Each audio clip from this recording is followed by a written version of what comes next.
بھائی محترم خواتین سے درخواست ہے کہ اب ذرا آپس کی باتیں بالکل بند کر کے متوجہ ہو کر بیان کو سنیں.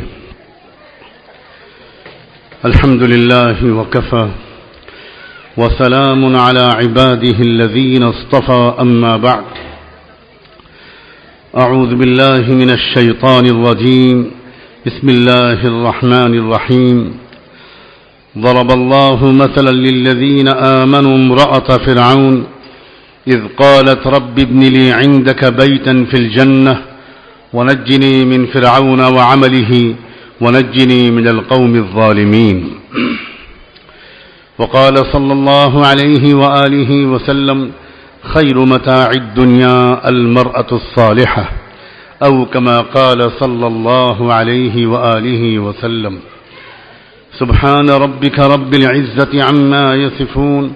وسلام على المرسلين والحمد لله رب العالمين. اللهم صل على سيدنا محمد وعلى آل سيدنا محمد وبارك وسلم. اللهم صل على سيدنا محمد وعلى آل سيدنا محمد وبارك وسلم. اللهم صل على سيدنا محمد وعلى آل سيدنا محمد وبارك وسلم.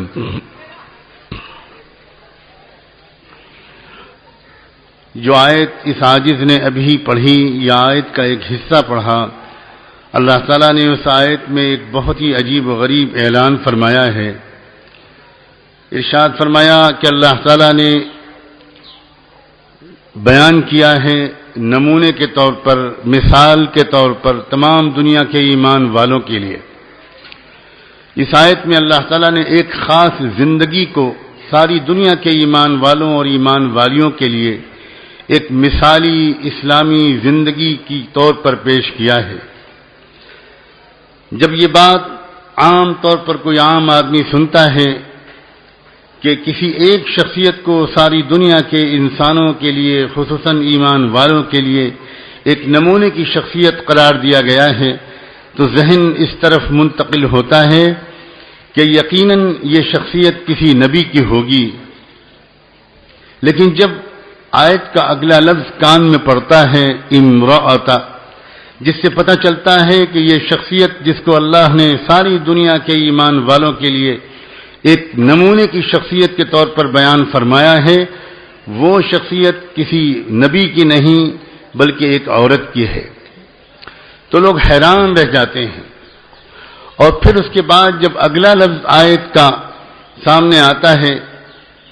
اس لیے تو پھر اور حیرت بڑھتی ہے، اس لیے کہ جب یہ معلوم ہونے کے بعد کہ وہ شخصیت جو ساری دنیا کے ایمان والوں کے لیے، جس کے ایمان کو، جس کے تقوی کو، جس کی زندگی کو ایک نمونے کا ایمان، ایک مثالی تقوی اور ایک مثالی زندگی قرار دیا گیا، وہ یقیناً کسی بہت اچھے نیک ماحول کی، اللہ کے کسی نبی کی، کسی ولی کی، کسی اللہ والے کے گھر کی عورت ہوگی. شروع سے اس کو بہت اچھا ماحول ملا ہوگا، بہترین تربیت ملی ہوگی، یہ خیال ذہن میں آتا ہے. لیکن جب اگلا لفظ کوئی پڑھنے والا پڑھتا ہے اور اس کا مطلب معلوم ہوتا ہے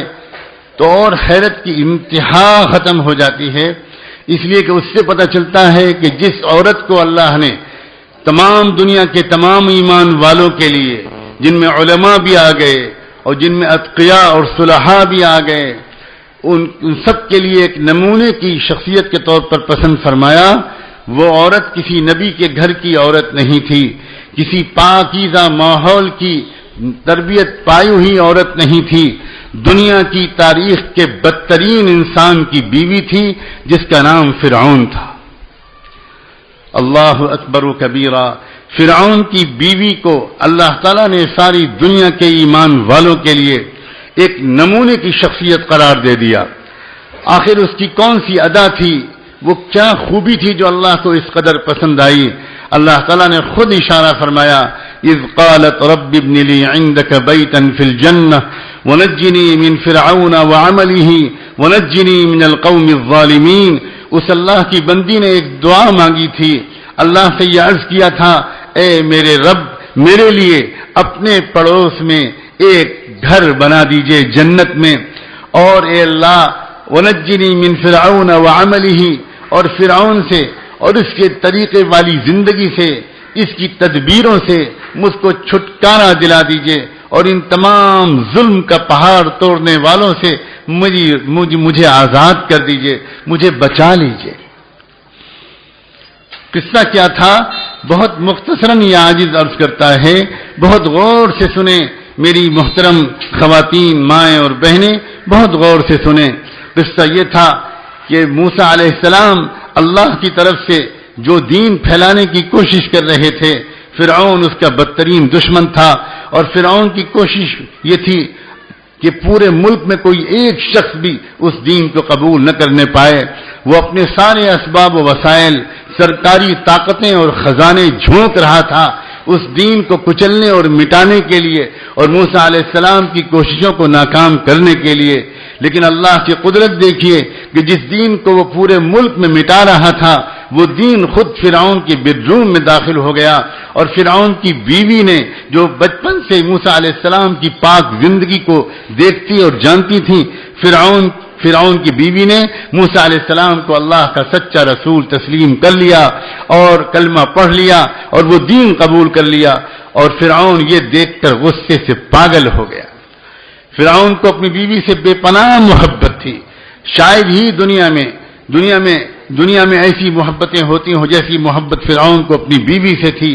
کئی بار ایسا ہوا کہ فرعون نے اپنی بیوی کے مشوروں سے ایسی باتیں مان لیں جو کبھی وہ کسی اور کے کہنے سے نہیں مان سکتا تھا۔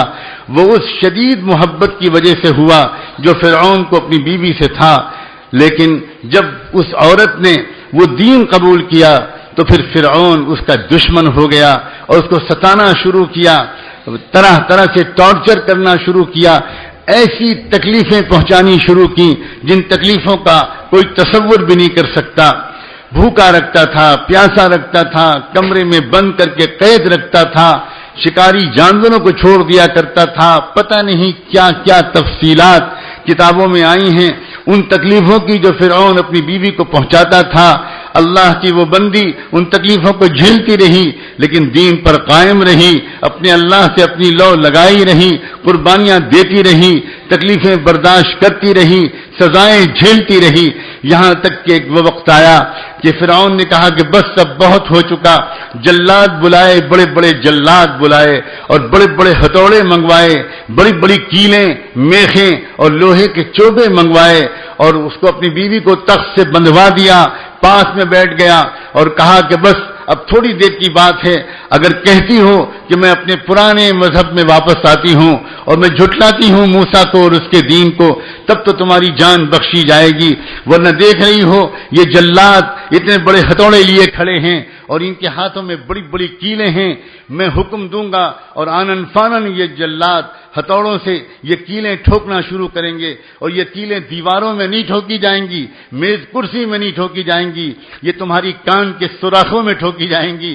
یہ تمہاری سر میں ٹھوکی جائیں گی، یہ تمہاری ناک اور گال میں ٹھوکی جائیں گی، اور تمہارے سینے میں اور ہڈی ہڈی میں جوڑ جوڑ میں ٹھوکی جائیں گی، اور تمہارے نازک مقام میں ٹھوکی جائیں گی، تم تڑپ تڑپ کر جان دو گی، میں ہرگز رحم نہیں کروں گا، میں کسی قیمت پر اب تم کو زندہ نہیں دیکھنا چاہتا اللہ یہ کہ تم اس دین کو چھوڑو۔ یہ وہ وقت تھا جبکہ مفسرین نے، ابن کثیر نے لکھا ہے کہ ہاتھ پیر اس کے بندھے ہوئے تھے، اس اللہ کی بندی نے اپنے بندھے ہوئے ہاتھوں کو آسمان کی طرف کسی طرف پھیلا کر یہ دعا مانگنے کی کوشش کی، رب ابن لی عندک بیتا فی الجنہ ونجنی من فرعون وعملہ ونجنی من القوم الظالمین۔ گویا اس نے یہ کہا کہ اب تک کی جو تکلیفیں تھیں، اے پروردگار آپ کی توفیق سے میں برداشت کرتی رہی، لیکن اب جب کہ یہ ہتھوڑیوں سے یہ کیلیں میرے جسم میں ٹھوکی جائیں گی تو کہیں تکلیف کی شدت کی وجہ سے میرا ایمان جاتا نہ رہے اور کفر کا کوئی کلمہ زبان سے نہ نکل جائے۔ میرے پروردگار میں ایمان کے ساتھ آپ کے پاس آنا چاہتی ہوں، اس لیے آپ سے درخواست ہے اس سے پہلے کہ یہ لوگ یہ تکلیفیں پہنچانا شروع کریں، آپ مجھ مجھ کو اپنے پاس بلا لیجئے، آپ جنت میں اپنے پڑوس میں میرے لیے ایک گھر بنا دیجئے، اور ان لوگوں کے ظلم و ستم سے ایمان کی حالت میں مجھ کو چھٹکارا دلا دیجئے۔ یہ دعا مانگی اور وہ دعا رب کریم نے ایسی قبول فرمائی کہ کسی کو پتہ بھی نہیں چلا کہ وہ ایمان والی کی روح اس سے پہلے کہ وہ سزا ملتی اور فرعون وہ حکم دیتا اور وہ کیلیں ٹھوکی جاتی، اس سے پہلے ہی وہ روح پرواز کر گئی۔ حدیث میں صاف آتا ہے وہ روح سیدھے عرش الہی کے پاس سامنے اللہ کے سامنے حاضر کی گئی۔ اللہ نے اس روح کا خود استقبال فرمایا بندی مجھے پتہ ہے، میں دیکھ رہا تھا کہ تجھے پر کیا تکلیفیں گزر رہی ہیں، اب تو ساری تکلیفوں کے لیے ہمیشہ کے لیے چھٹکارا پا گئی، اور ایک خوشخبری سن لے ابھی سے، دنیا میں تیرا شوہر بدترین انسان تھا لیکن میں نے نکاح تیرا کر دیا اپنے بہترین بندے محمد الرسول اللہ کے ساتھ، جب وہ جنت میں آئیں گے تو ان کی زوجہ مطہرہ کی حیثیت سے ان کے ساتھ جنت میں رہے گی۔ اللہ اکبر و کبیرہ، ایک اللہ کی بندی، ایک دنیا والے عورتوں کو کمزور کہتے ہیں، کمزور ارادے کا کہتے ہیں، اور عورتیں بھی اپنے لیے یہ بہانہ تلاش کرتی ہیں کہ ہمارا ماحول خراب تھا، ماحول تقوی کا ہوتا، ماحول تہجد کا ہوتا، ماحول تلاوت کا ہوتا، ماحول ذکر کا ہوتا، ماحول بے پردگی سے احتیاط کا ہوتا، نمازوں کی پابندگی کا ہوتا تو میں یہ سب کر کے دکھاتی۔ میں کیا کروں کہ مجھ کو وہ ماحول نہیں ملا، میرے دل کی تمنائیں رہ گئیں۔ میں یہ عرض کرنے کی اجازت چاہتا ہوں کہ دنیا اگر کہتی ہے کہ عورت کا ارادہ کمزور ہے تو جھوٹ بولتی ہے، اور عورت اپنے لیے اگر اس طرح کے جھوٹے عذر تلاش کرتی ہے تو اپنے ساتھ ہی زیادتی کرتی ہے۔ دنیا میں آج تک کسی عورت کو اپنے فرعون سے زیادہ برا شوہر نہیں ملا، دنیا میں آج تک آسیہ فرعون کی بیوی آسیہ کے برابر دنیا میں آج تک کسی عورت کو خراب ماحول نہیں ملا۔ سب سے خراب ایسا ظالم شوہر، ایسا سفاک اور بے رحم شوہر، کیسا مخالف ماحول تھا، مگر جب ایک اللہ کی بندی نے ارادہ کر لیا اور فیصلہ کر لیا کہ مجھ کو تو جنت کو سامنے رکھ کر جینا ہے، مجھ کو تو ایمان اور عمل صالح کے ساتھ جینا ہے، اگر مجھے اس کی وجہ سے کچھ تکلیفیں برداشت کرنی پڑیں تو میں برداشت کر لوں گی، لیکن میں جنت کا سودا نہیں کروں گی، میں مغفرت کا سودا نہیں کروں گی۔ سلام ہو اس اللہ کی بندی پر، اس کے تقوی پر، اس کی ہمت پر، اس کے صبر و وفا پر۔ اسی لیے تو اللہ تعالیٰ نے اس کو یہ مقام عطا فرمایا کہ ساری دنیا میں جہاں جہاں قرآن پڑھا جاتا ہے وہاں یہ واقعہ پڑھا جاتا ہے اور یہ پیغام ملتا ہے کہ ساری دنیا کے اے ایمان والو، تم اپنے لیے بہانے تلاش مت کرو، اپنی ہمتوں کو مضبوط کرو، اپنے دل کو اللہ سے اپنے تعلق کو بڑھاؤ، اور پھر دیکھو اگر تم نے کوئی فیصلہ کر لیا تو دیکھ لو تم میں سے کسی کو اتنی سختیاں تو نہیں جھیلنی پڑ رہی اور اتنا خراب ماحول تو نہیں ملا جتنا میری بندی کو ملا تھا۔ اللہ ہم سب کو، خصوصاً ہماری خواتین کو، یہ سبق سیکھنے کی توفیق عطا فرمائے۔ اللہ تعالیٰ نے ایک اور عورت کا واقعہ اسی آیت کے اگلے آیت میں بیان فرمایا ہے، اور اس کا تعلق بھی دعا سے ہے۔ عمران علیہ السلام، عمران کی بیوی تھیں، عمران کی جو بیوہ تھی، عمران علیہ السلام کا انتقال ہوا، ان کی بیوہ کو اپنے شوہر کے انتقال کے فوراً بعد یہ محسوس ہونا شروع ہوا کہ شاید میرے شوہر مرحوم میرے پیٹ میں اپنی نشانی چھوڑ گئے ہیں، زندگی بھر نیک اولاد کی دعائیں کرتے رہے تاکہ وہ ان کی نیکیوں کا وارث بنے، آگے دین کے کام کو آگے بڑھائے، لیکن اللہ کی مشیت جب تک عمران زندہ رہے تب تک کوئی اولاد نہیں پیدا ہوئی۔ جب عمران دنیا سے گئے تو اپنی بیوی کے پیٹ میں ایک نشانی چھوڑ کر گئے۔ ان کی بیوی بھی انہی کی طرح نیک تھیں، وہی پاک تمنائیں۔ انہوں نے اللہ سے کہنا شروع کیا، رب انی نذرت لک ما فی بطنی محررا فتقبل منی، اے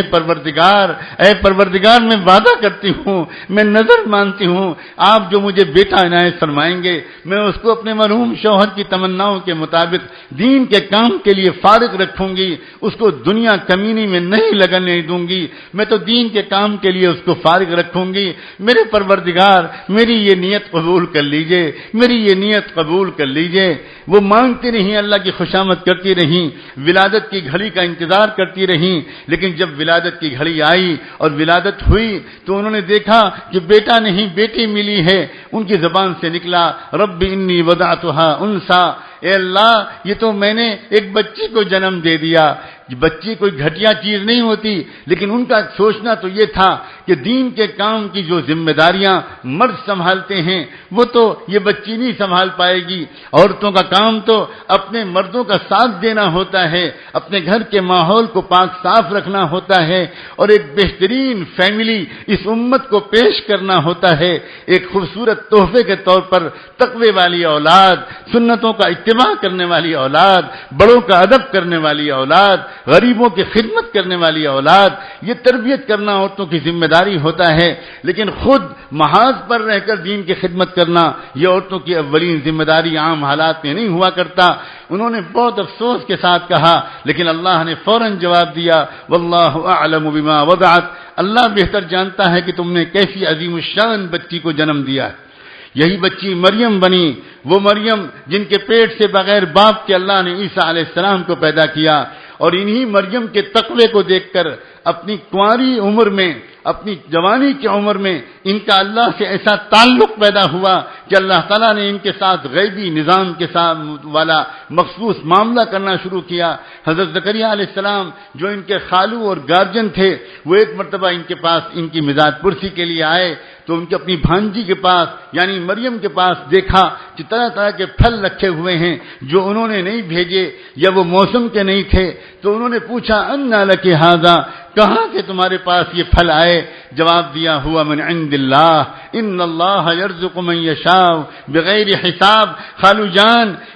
یہ پھل تو میرے اللہ نے بھیجے ہیں، یہ پھل تو اللہ نے بھیجے ہیں۔ اور خالو جان آپ تو خوب جانتے ہیں اللہ تعالیٰ کسی کو جب چاہتا ہے تو عام اسبابی راستے کے علاوہ اپنے مخصوص براہ راست غیبی راستے سے بھی بہت کچھ عطا فرما دیا کرتا ہے۔ بس حضرت زکریا علیہ السلام سب کچھ سمجھ گئے، اور انہوں نے جب دیکھا کہ اسباب کے نظام سے ہٹ کر ایک مخصوص معاملہ اللہ نے ان کی بھانجی کے ساتھ کیا تو ان کے دل میں بھی ایک نئی امید جاگی۔ ان کے ہاں بھی بڑھاپے کی عمر کے باوجود کوئی اولاد نہیں پیدا ہوئی تھی۔ انہوں نے نئی امید اور نئے یقین کے ساتھ اللہ سے مانگنا شروع کیا، اے اللہ مجھے بھی نیک اولاد دے دے۔ گویا انہوں نے کہا اگر میری بھانجی کو آپ غیر اسبابی راستے سے پھل دے سکتے ہیں تو بڑھاپے کے باوجود غیر اسبابی راستے سے آپ مجھ کو اولاد دے سکتے ہیں۔ آپ کی اس خصوصی قدرت کا واسطہ آپ مجھ کو اولاد دے دیجئے۔ جب انہوں نے یہ دعا مانگی تو اللہ تبارک و تعالیٰ نے اس دعا کو قبول فرمایا۔ اسی لیے یہ عاجز اپنے بڑے بڑے علماء سے سن کر یہ بات کہا کرتا ہے کہ ایک اللہ کی بیوہ بندی، ایک بیوہ عورت کی نیک تمنا، ایک بیوہ عورت کی عظیم شان دعاؤں کو قبول کر کے اللہ نے انسانیت کو دو پیغمبر دیے۔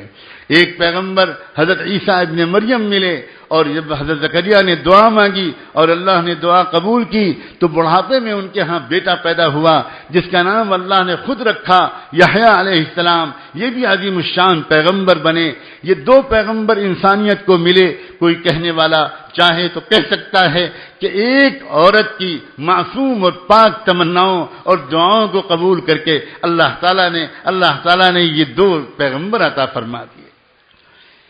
اے میری قابل احترام ماں اور بہنوں، ذرا سوچو یہ آخر یہ مقام ان عورتوں کو کیوں ملا؟ قرآن مجید میں ان عورتوں کی دعاؤں کا تذکرہ اتنے اہتمام سے کیوں کیا گیا؟ فرعون کی بیوی کا بھی دعا ذکر کی، اور یہاں بھی حضرت عمران کی بیوی کی دعا اور اس کی برکتوں کا ذکر فرمایا۔ اس سے معلوم ہوتا ہے کہ عورت کو دعا کا جو سلیقہ، اللہ سے مانگنے کا جو فطری ذوق، ذکر و مناجات کا، اور رات کے اندھیرے میں اپنے آنچل پھیلا کر سجدے میں گر کر اللہ سے اپنے لیے، اپنے گھر والوں کے لیے، اپنے بچوں کے لیے اور پوری امت کے لیے مانگنے کا جو فطری ذوق اللہ نے اپنی بندیوں کو دیا ہے، اللہ اپنی ہر بندی کو اس کی قدر کی توفیق عطا فرمائے۔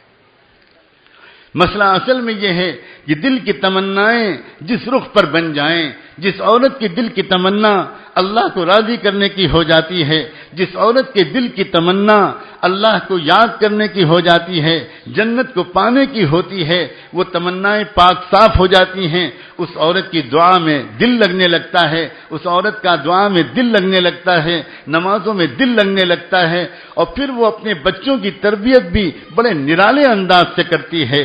آپ یقیناً اس بات سے واقف ہوں گی کہ جتنے اکابر علماء امت کو ملے، محدثین و فقہاء ملے، مجددین و مصلحین ملے، مشائخ ملے، اللہ والے ملے، عام طور پر وہ اپنی ماؤں کی تربیت کے نتیجے میں وہ بنے جو کچھ کے وہ بنے۔ ماں کی تربیت، عورت کی تمنا اور عورت کی قربانیاں مردوں کے ساتھ ہوتی ہیں، تب مردوں پر تقوی کا رنگ چڑھ پاتا ہے، لیکن اگر عورت کا مزاج مختلف ہو تو پورے گھر کے ماحول کو تنہا مرد تقوی کے رنگ میں نہیں رنگ سکتے۔ آپ نے نام سنا ہوگا حضرت بایزید بسطامی کا۔ اگر آپ دینی کتابوں کا مطالعہ کرتی ہیں، بزرگوں کے بیانات سنتی ہیں، تو یقیناً آپ نے یہ مبارک اور خوبصورت نام ہزاروں بار اب تک سنا ہوگا۔ جس طرح بعض محدثین وہ ہیں کہ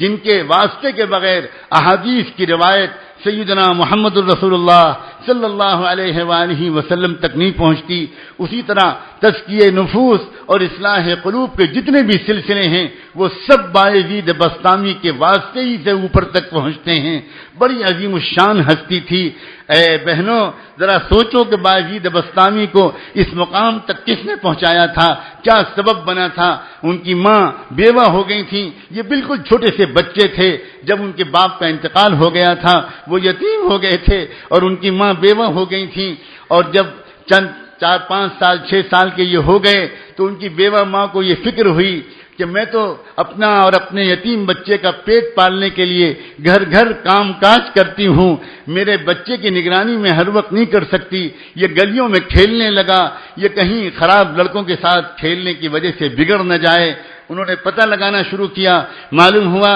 کہ ایک صاحب دل ہیں، مسجد میں رہتے ہیں، مدرسہ چلاتے ہیں اور بچوں کی بہت اچھی تربیت کرتے ہیں۔ پتہ پوچھتے پوچھتے وہ بیوہ عورت اپنے یتیم بچے کو لے کر ان بزرگ کی خدمت میں حاضر ہوئی، ادب کے ساتھ سلام عرض کیا اور اپنا تعارف کرایا، میں ایک بیوہ عورت ہوں، یہ میرا یتیم بچہ ہے، میرے مرحوم شوہر کی تمنا تھی اور میری بھی تمنا ہے کہ یہ اللہ کا ولی بنے، دین کا خادم بنے، میں آپ کے پاس لائی ہوں، اپنے پاس رکھ لیجئے، اچھی تعلیم و تربیت دے دیجئے، بنا دیجئے، سجا دیجئے، سنوار دیجئے، میں آپ کا احسان مانوں گی۔ ان بزرگ کو اس اللہ کی بندی کے کہنے کا انداز بہت پسند آیا۔ انہوں نے کہا کہ اپنے بچے کو چھوڑ جاؤ، جو مجھ سے ہو سکے گا میں کروں گی۔ جانے سے پہلے وہ عورت بولی، ایک درخواست اور ہے، پہلی بار یہ بچہ اپنی ماں کو چھوڑ کر آیا ہے، یہ مجھے یاد کرے گا اور جلدی جلدی میرے پاس آنے کے لیے آپ سے چھٹی مانگے گا۔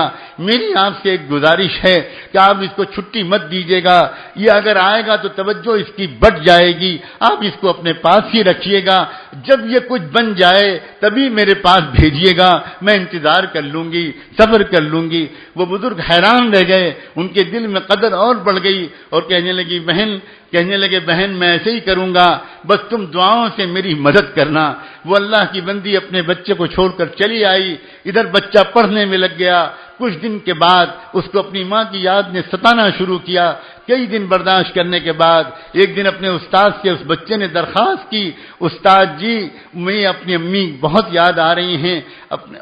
آپ مجھے چھٹی دے دیجئے، میں ایک دن کے لیے جانا چاہتا ہوں، میں وعدہ کرتا ہوں کل آ جاؤں گا۔ استاد بہت پریشان ہوئے، ماں سے وعدہ کر چکے ہیں، اگر چھٹی دیتے ہیں تو وہ وعدہ ٹوٹ جائے گا اور اگر چھٹی نہیں دیتے تو معصوم بچے کا دل ٹوٹ جائے گا، کیا کریں؟ اللہ کی طرف متوجہ ہوئے، اللہ تعالیٰ نے ایک تدبیر سجھائی۔ انہوں نے استاد نے بچے سے کہا بیٹا چھٹی تو میں دے دوں گا لیکن پہلے آج کے دن کا سبق دیتا ہوں، شام تک وہ سبق یاد کر کے سنا دو گے تو میں چھٹی دے دوں گا، پھر چلے جانا۔ بچہ خوش ہو گیا، استاد جی سبق دے دیجئے، سبق لے لیا۔ پھر سبق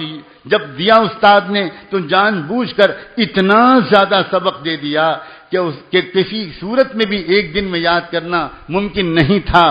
بچے نے سبق لیا، سبق لے کے اندر اپنی جگہ پر گیا، مسجد کے کونے میں جا کر غور سے دیکھا، سمجھ گیا کہ یہ سبق تو دن بھر میں یاد نہیں کیا جا سکتا، لیکن دوبارہ استاد کے پاس جانے کی ہمت نہیں ہوئی، سوچا یہ تو بے ادبی ہوگی، ادب کے ساتھ رحل پر کتاب کو رکھا اور اس کے بعد اپنے ننھے منھے ہاتھ اٹھا کر اللہ سے رو رو کے مانگنا شروع کیا، کہا اللہ بچپن سے یہی سنتے چلا آ رہا ہوں کہ آپ ہر چیز کی قدرت رکھتے ہیں، استاد بھی یہی سکھاتے ہیں، امی بھی یہی سکھاتی تھی، استاد اللہ آپ جانتے ہیں کہ میرا دل کا کیا حال ہے، استاد جی سمجھتے ہیں، میں رات میں سو جاتا ہوں، میں تکیے میں منہ چھپا کر اپنی امی کو یاد کر کر کے روتا رہتا ہوں، اے اللہ آپ کو آپ کی قدرت کا واسطہ آج دن بھر میں یہ سبق یاد دلوا دیجئے، یہ سبق یاد دلوا کروا دیجئے، میں سبق سنا کوں چھٹی مل جائے، اور یہ دعا مانگنے کے بعد سبق یاد کرنا شروع کیا، شام تک اللہ کی قدرت سے پورا سبق یاد ہو گیا، اور شام کو وہ واپس آئے، وہ بچہ حاضر ہوا اپنے استاد کی خدمت میں اور کہا استاد جی سبق سن لیجئے۔ استاد حیران ہو گیا، استاد یقین کرتے تھے کہ سبق یاد ہونے کا سوال ہی نہیں، کہا سناؤ بیٹا سناؤ۔ اب جب سنانا شروع کیا تو اس طرح پورا سبق سنایا کہ نہ کہیں بھولا نہ کہیں اٹکا، پورا سبق سنا ڈالا۔ اب استاد مجبور ہو گئے، وعدہ کر چکے تھے، کہا جاؤ بیٹا جاؤ اور بس کل آ جانا، ایک دن کی چھٹی تم کو دے رہا ہوں۔ بچہ خوش ہو گیا، اپنے استاد کے ہاتھ چومے اور گھر روانہ ہو گیا، راستے پر کھیلتا ہوا اور گیت گاتا ہوا اور خوشیوں کی کیفیت میں اپنی گھر کے دروازے کی طرف پہنچا۔ گھر کا دروازہ بند تھا، ماں اندر تھی، آواز دی، ایک بار پکارا کوئی جواب نہیں آیا، دو بار پکارا کوئی جواب نہیں آیا، تیسری بار پکارا زور سے تو اندر سے جواب آیا، من دق الباب، تو بچے نے کہا امی اندر سے جواب آیا دروازے پہ کون ہے؟ تو اس نے کہا امی میں آپ کا بایزید ہوں، میں آیا ہوں آپ کے پاس، دروازہ کھولیے۔ اندر سے ذرا عجیب سے لہجے میں جواب آیا، کون بایزید؟ یہ والا میرا بایزید نہیں ہو سکتا، یہ والا میرا بایزید نہیں ہو سکتا، میرا بایزید تو تب آئے گا جب کچھ بن جائے گا، میں تو استاد سے وعدہ لے کر آئی تھی، میں دروازہ نہیں کھولوں گی۔ تھوڑی دیر وہ بچہ معصوم وہیں دروازے پر کھڑا ہوا روتا رہا اور اس کے بعد واپس بوجھل قدموں سے اپنے مدرسے کی طرف واپس آیا۔ جب شام کو دیر شام کو اپنے مدرسے پہنچا، استاد کے پاس گیا، استاد دیکھ کر حیران رہ گئے، سلام کیا، سلام کا جواب دیا، بیٹے تم کیسے آ گئے، کیا ہوا، تم تو چھٹی لے کر گئے تھے۔ اب جب بچے نے اپنے استاد کو پوری کہانی سنانے کے لیے چہرہ اوپر اٹھایا تو چہرہ آنسوؤں سے تر تھا، آنکھیں لال تھیں۔ استاد نے جلدی سے بچے کو گود میں اٹھا لیا، اپنے رومال سے بچے کے چہرے کو پوچھا بیٹے کیا ہوا، کیا جلدی بتا، کیا ہوا تجھے، کس نے ستایا؟ بچے نے پوری کہانی سنائی، استاد جی مجھے کسی نے نہیں ستایا، میں گیا بڑا خوش تھا، کھیلتا کودتا گیت گاتا گیا اور سوچتا گیا اس طرح جاؤں گا، چھپ جاؤں گا، امی مجھے ڈھونڈیں گی، میں نہیں ملوں گا، کچھ دیر کے بعد آ کے لپٹ جاؤں گا، پھر امی مجھے کھلائیں گی اور پھر ان کے بعد بستر پہ لپٹ کے سوؤں گا، خوشبو آئے گی، مہک آئے گی جس کے لیے میں ترس گیا ہوں، مزہ آئے گا، یہ سب سوچتے ہوئے گیا تھا، مگر وہاں تو یہ ہوا کہ دروازہ بند تھا اور کئی بار پکارنے کے بعد جب میں نے بتایا امی میں آپ کا بایزید ہوں دروازہ کھولیے، تو اندر سے جواب آیا دروازہ نہیں کھلے گا، یہ میرا بایزید نہیں ہو سکتا، وہ تو تب آئے گا جب کچھ بن جائے گا۔ استاد نے یہ سب سنا، استاد حیران رہ گئے، بچے کی پیشانی کو ایک بار پھر چوما، کہا بچے تو بڑی عظیم ماں کا بیٹا ہے، ایک بات بتا دے تو اپنی ماں سے ناراض ہو کر تو نہیں آیا ہے، تو اپنی ماں سے ناراض ہو کر تو نہیں آیا؟ بچے نے کہا استاد جی اللہ کی قسم دل تو میرا بہت ٹوٹا ہے اور آنکھیں بہت روئی ہیں، لیکن میں ناراض ہو کر بالکل نہیں آیا ہوں، میں ناراض ہو کر نہیں آیا۔ استاد جی اب تو میری بھی آپ سے درخواست ہے، میں 1000 آپ کی خوشامد کروں، آپ مجھے مت بھیجیے گا، تبھی بھیجیے گا جب میں کچھ بن جاؤں، اور استاد جی میری امی کی درازی عمر کی دعا بھی کرتے رہیے، انہوں نے بہت غم جھیلے ہیں، اب میں ان کی آنکھوں کی ٹھنڈک بننا چاہتا ہوں۔ استاد حیران رہ گئے، یہ کیسا بیٹا ہے اور کیسی ماں کا بیٹا ہے۔ استاد نے بھی کمر کس لی کہ اس بچے کو تو سینے کو نور سے بھر دینا ہے۔ 16 سال تک وہ تربیت دیتے رہے. بچہ 1 گھنٹے کے لیے بھی اپنے گھر نہیں گیا، نہ اس نے کہا، یہاں تک کہ ایک وقت آیا کہ جب ایک رات میں ایک مبارک گھڑی میں استاد جی کو زیارت ہوئی، رحمت دو عالم صلی اللہ علیہ وآلہ وسلم کی زیارت ہوئی. حضور نے استاد سے کہا کہ بس اب وہ جو بچہ تمہارے پاس نوجوان باعزید ہے اس کی تربیت کا کام مکمل ہوا، نور نسبت منتقل ہو گیا، ولایت کبریٰ کا جھنڈا اس کو دے دیا گیا، اس کے سر پر عمامہ باندھو اور اس کو رخصت کرو، اللہ اس سے دین کا کام لے گا. استاد آئے، دیکھا کونے میں وہ تہجد پڑھ رہا تھا، انتظار کیا، لپٹا لیا، انوار نسبت منتقل کیے اور اس کے بعد سر پہ عمامہ باندھا اور اعزاز و اکرام کے ساتھ اس کو رخصت کیا. اب یہ نوجوان جب اپنے گھر پر آیا، آج بھی دروازہ بند تھا، آج بھی ماں گھر میں اکیلی تھی، گھر دروازے پہ دستک دی، لیکن جیسے ہی پہلی آواز گئی فوراً دروازہ کھل گیا. اب جو ماں نے اپنے بیٹے کو دیکھا، پیشانی سے ولایت کا اور تقوی کا نور چمک رہا تھا، ماں خوشی سے رونے لگی. بیٹا قدموں پہ چمٹ گیا، امی امی میں آ گیا، آپ کی آنکھوں کی ٹھنڈک بن کے دکھاؤں گا، آپ جیسا چاہتی تھیں ویسا بن کے دکھاؤں گا. ماں نے بیٹے کو بٹھایا، بیٹا میں ابھی تجھے گرم گرم کھانا کھلاتی ہوں، مگر میں پہلے اپنے مالک کا شکر تو ادا کر لوں. مصلی بچھایا، 2 رکعت نماز پڑھی اور اللہ سے کہا کہ اللہ تیرا لاکھ لاکھ شکر ہے، آپ نے میرے بیٹے کو ویسا بنا دیا جیسا میں دیکھنا چاہتی تھی. اے اللہ، اب تک میں آپ سے زندگی مانگتی تھی کہ اسی وقت تک کے لیے مجھے زندگی چاہیے تھی، اب تو میرے اللہ میرا کام پورا ہو گیا، جب آپ چاہیں مجھے اپنے پاس بلا لیں. عورتوں، کچھ عورتیں ایسی بھی ہوتی تھیں، ان کی اولادیں پوری دنیا کو خیر سے، رشد و ہدایت سے، تقوی سے، طہارت سے بھر دیا کرتی تھیں. اے عورتوں، یہ عاجز اس شہر کی عورتوں کو تو خطاب کرنے کا اہل بھی نہیں ہے، جس میں دارالعلوم کے اساتذہ کی گھر کی مستورات بھی ہیں. اے عورتوں، اگر دنیا میں کوئی عورتیں یہ کہیں کہ ہمیں کوئی ایک ایسی جگہ بتائیے، کوئی ایسا شہر، کوئی ایسا قصبہ، کوئی ایسا گاؤں بتائیے جہاں ہم جائیں، جہاں ہم تقوی و طہارت والی عورتیں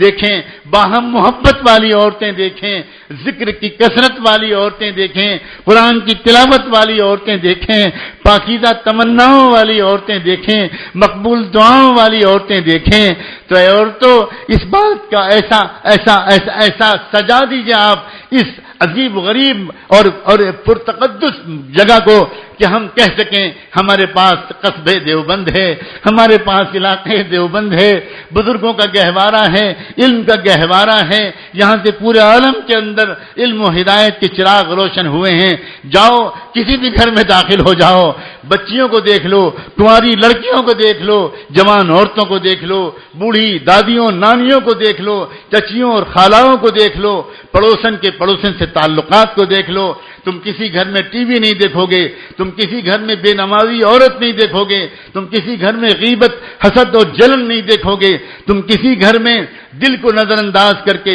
صرف بدن کے میک اپ کرنے کا جنون نہیں دیکھو گے. تم دیکھو گے کہ اگر یہ عورتیں اپنی نوک پلک بھی درست کرتی ہیں اور ان کو کرنا بھی چاہیے تو یہ اس سے زیادہ اپنے دل کو درست کرتی ہیں، اپنے دل کو پاک صاف رکھنے کی کوشش کرتی ہیں، تقوی و طہارت حاصل کرنے کی کوشش کرتی ہیں. اس بات کا ماحول مل جائے اور ایسی خوشخبری مل جائے، اسی بات کے لیے اللہ والے آتے ہیں. ہمارے حضرت دامت برکاتہم نے اتنی شدید مشغولیات اور متعدد معذوریوں کے دور میں ہم غریبوں کے اس ملک میں یہ جو سفر منظور کیا وہ اسی لیے منظور کیا کہ جب ان کے بہت سے لوگوں نے ان کی خوشامد کی کہ شاید آپ کے آنے سے ہمارے دل بدل جائیں، شاید آپ کے بیانات سن کر، آپ کی دعاؤں میں شریک ہو کر اور ان میں اپنے آنسوؤں کا نذرانہ اللہ کی بارگاہ میں پیش کر کے شاید ہماری تقدیر بدل جائے. اے عورتوں، ایسا لگتا ہے کہ حضرت والا تشریف لے آئے ہیں، آپ بہت ہی غور فکر کے ساتھ اور دعا مانگتے ہوئے کہ اللہ آج سے ہماری زندگی کا ایک نیا رخ شروع ہو جائے، آج سے ہمارے دل اللہ کی محبت سے لبریز ہو جائیں، اپنے بچوں کی بہترین تربیت کرنے میں ہم کامیاب ہو جائیں، ایک مثالی گھرانہ ہم بنا دیں، آج سے ایک نیا زندگی کا دور ہمارا شروع ہو جائے. آج ہم سب توبہ کر لیں، آج زندگی کو پلل دینے کا عہد کر لیں. انشاءاللہ اللہ نے چاہا تو کیا پتہ یہی لمحے ہماری زندگیوں کے لیے ساعت ہمایوں ثابت ہو جائیں اور ہماری تقدیر بدل جائے۔ اب بہت جو درمیان کا وقفہ ہے حضرت کے بیان شروع ہونے میں، خوب اللہ کی طرف متوجہ ہو کر توبہ کی نیت سے بیٹھ جائیے، بیان سنیے اور پھر ہمارا آپ سب توبہ کریں گے۔ جزاکم اللہ۔